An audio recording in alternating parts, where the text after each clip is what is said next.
Hello guys, welcome to daily current capsule. This is Divyansh और आज इस वीडियो में हम डिस्कस करेंगे फरवरी मंथ के करंट अफेयर्स का छठा पार्ट। इससे पहले 5 पार्ट आ चुके हैं। अगर आपने नहीं देखे तो प्लीज जाके देखिए and without any further delay इस वीडियो को भी हम स्टार्ट करते हैं। Which bank approved a loan of $23 million for gift city. Gift city आप जानते होंगे गुजरात में है, जिसकी फुल फॉर्म है Gujarat international finance tech city. ये गुजरात में अहमदाबाद और गांधीनगर के बीच में है, साबरमती रिवर बैंक पर। और अभी एशियन डेवलपमेंट बैंक ने $23 मिलियन का इनके लिए लोन दिया है, जिससे ये भारत में फिनटेक इकोसिस्टम को स्ट्रेंथन कर पाए। और एशियन डेवलपमेंट बैंक्स के हेडक्वार्टर्स आपको मिलेंगे फिलीपींस की कैपिटल मनीला में। Which is the first Asian country to ratify the ILO convention to eliminate violence and harassment in the workplace? ILO यानी इंटरनेशनल लेबर ऑर्गेनाइजेशन, जिसके हेडक्वार्टर्स आपको मिलेंगे Geneva Switzerland में। इनका एक कन्वेंशन है जिसमें ये वायलेंस और हरासमेंट को वर्क प्लेस यानी ऑफिस स्पेसेस में बैन करने के लिए बात करते हैं। और फिलीपींस ऐसा पहला एशियन कंट्री बन गया है जिसने इस कन्वेंशन को रेटिफाई किया है।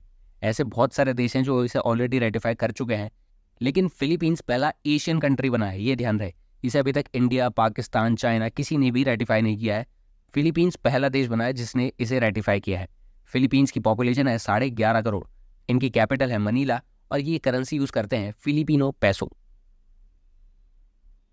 Who has imposed a historic ban on donkey skin trade? Donkey skin trade के ऊपर अफ्रीकन यूनियन ने बैन लगा दिया है। अफ्रीकन यूनियन की 37वीं समिट हुई थी इथियोपिया की कैपिटल अदिस अबाबा में, जहां पर इन्होंने ये बैन इम्पोज किया है। और इसका रीजन है अफ्रीकन कॉन्टिनेंट में डोंकीज की पॉपुलेशन को कंजर्व करना। अफ्रीका में गधों की चोरी बहुत होती है, उनकी ट्रैफिकिंग की जाती है और ये करते हैं चाइनीज लोग, क्योंकि चाइना में वो गधे की खाल से एक एंशिएंट मेडिसिन बनाते हैं जिसका नाम है ईजियाओ। इसे बहुत जगह ई ग्लू भी कहते हैं, जिसकी वजह से ये ट्रैफिक करते हैं डोंकीज को अफ्रीका से चाइना में। और डोंकीज को बचाने के लिए ही ये बैन इम्पोज किया गया है। अफ्रीकन यूनियन में 55 कंट्रीज हैं और आपको ये भी पता होना चाहिए कि पिछले साल 2023 में अफ्रीकन यूनियन भी G20 का मेंबर बन गया है। How many astronauts have been nominated for the Gaganyaan mission? Gaganyaan mission ISRO का एक बहुत ही एम्बिशियस प्रोजेक्ट है जो इस साल दिसंबर 2024 में लॉन्च किया जाएगा।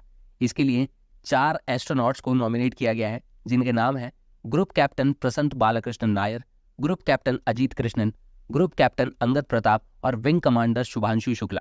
ये चारों ही नाम बहुत इंपॉर्टेंट हैं और ये चारों ही आपको याद होने चाहिए। इनकी ट्रेनिंग रशिया के सुपरविजन में हो रही है और इस प्रोजेक्ट के लिए इसरो को 9,000 करोड़ का बजट एलोकेट किया गया है। Under which ministry language Atlas of India will be made? Language Atlas ये एक पूरे सर्वे के बाद तैयार किया जाएगा और इसमें पूरे भारत में जितनी भी स्टेट्स हैं उन सब स्टेट्स का एक लिंग्विस्टिक सर्वे किया जाएगा, जिसमें ये पता लगाया जाएगा कि कौन सी स्टेट्स में कौन कौन सी भाषाएं बोली जाती हैं। अभी के लिए देखें तो भारत के कॉन्स्टिट्यूशन में 22 भाषाओं के बारे में बताया गया है हमें 8th शेड्यूल में, लेकिन हो सकता है कि इस सर्वे के बाद भारत के कॉन्स्टिट्यूशन में कुछ और भाषाएं भी ऐड की जाए। इस लैंग्वेज एटलस को बनाएगी कल्चरल मिनिस्ट्री, जिसके मिनिस्टर हैं गजेंद्र सिंह शेखावत।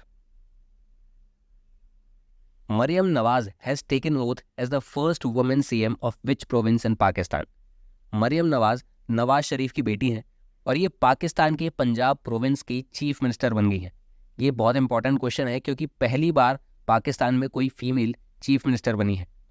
अगर हम इंडिया के इंस्टेंस में देखें तो सुचेता कृपलानी भारत में पहली चीफ मिनिस्टर बनी थी 1963 में, उत्तर प्रदेश की चीफ मिनिस्टर। और पाकिस्तान में अब 2024 में जाके पहली बार कोई वुमेन चीफ मिनिस्टर बनी है, इसलिए ये क्वेश्चन इंपॉर्टेंट हो जाता है। By which year India is aiming to become carbon neutral? India ने COP28 मीटिंग जो दुबई में हुई थी वहां पर अनाउंस किया था कि 2070 तक भारत बन जाएगा एक कार्बन न्यूट्रल कंट्री। इंडिया 2030 तक अपने 50% कार्बन एमिशंस को कट कर देगा और 2070 तक हम पूरी तरह नेट जीरो अचीव कर लेंगे। US, UK, कनाडा, जापान ये सारे देश 2050 तक इनका टारगेट है नेट जीरो होने का, चाइना का 2060 तक और इंडिया का 2070 तक का। Prime minister laid the foundation stone of Rangpo station in which state? PM Modi ने सिक्किम में फाउंडेशन स्टोन रखा था रैंकपो स्टेशन का। ये इंपॉर्टेंट इसलिए है क्योंकि ये सिक्किम का पहला रेलवे स्टेशन है। सिक्किम एक बहुत छोटी स्टेट है, 6.5 लाख से भी कम की आबादी है यहाँ पर, और इस स्टेट का 35% एरिया कंचनजंगा नेशनल पार्क से ही कवर्ड हुआ है। सिक्किम पूरे भारत की पहली स्टेट है जो 2016 में ऑर्गेनिक स्टेट बनी थी। फुली ऑर्गेनिक स्टेट सिक्किम है। यहाँ की कैपिटल है गैंगटॉक। यहाँ के सीएम है प्रेम सिंह तमांग और यहाँ के गवर्नर हैं Om Prakash Mathur. Who has become the country's first female pitch curator? Pitch curator का काम होता है किसी भी मैच से पहले पिच को तैयार करना। अगर पिच ठीक से तैयार नहीं होती है तो मैच कैंसिल तक हो जाते हैं। ये एक बहुत ही इंपॉर्टेंट काम है और इस इंपॉर्टेंट काम को करने के लिए भारत की जो पहली फीमेल पिच क्यूरेटर बनी है वो है जयसिंता कल्याण। हाल ही में जो वुमेन्स प्रीमियर लीग हुआ था उसकी सारी पिचेस भी इन्होंने ही तैयार की थी। इनका नाम याद रखना, Jacintha Kalyan. Which countries Merah Putih two satellite has been launched by SpaceX? SpaceX एक यूएस बेस्ड कंपनी है जिसके ओनर है एलॉन मस्क। इन्होंने इंडोनेशिया की मीरापुती-2 सैटेलाइट लॉन्च करी है। ये एक टेलीकम्युनिकेशन सैटेलाइट है जो इंडोनेशिया में कनेक्टिविटी इंफ्रास्ट्रक्चर को बढ़ावा देगी। इस सैटेलाइट को स्पेसएक्स ने फैल्कन 9 रॉकेट का यूज करके लॉन्च किया था। ओके गाइस, तो ये 10 क्वेश्चंस आपके पूरे हो चुके हैं छठे पार्ट के। इससे आगे की वीडियोस भी जल्दी आएंगी। तब तक के लिए अच्छे से रिवीजन करना, मन लगा के पढ़ाई करना and I will see you in the next class.